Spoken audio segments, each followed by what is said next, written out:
We have a voicemail number 2192 David P. Here's someone who says it was wrong for me to go to England last week because there are poor people. This is tough. Listen to this. So in a recent email,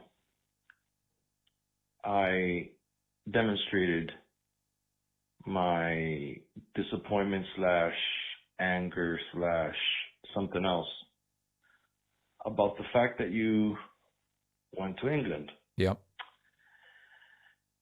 I don't have an issue with England.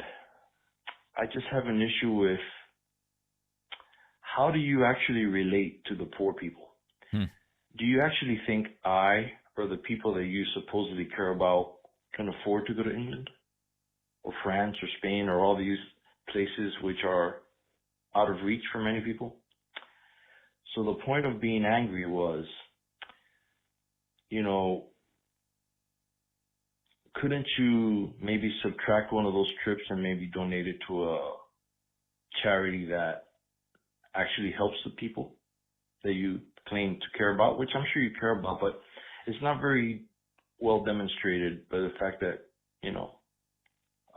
since I've been following you, you've gone to, I don't know, maybe 3 or 4 or 5 or 6 trips that are pretty expensive.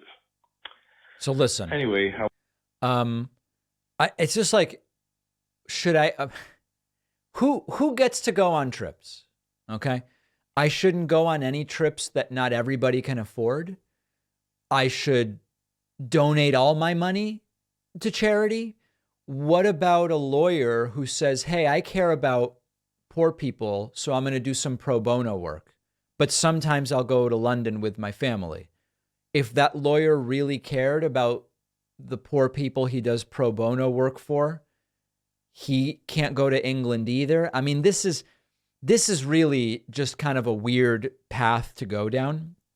And, I know that there are some people in my audience who are going to write to me and say, David, you don't have to justify anything to that guy. You do what you want to do. You do the show you want to do. If people find that you are not aligned because you went to England with thinking everybody should have health care, then they can choose not to listen. But it's just, what are we doing, guys? What are we doing? And what trips would be acceptable, right? I mean, should I go to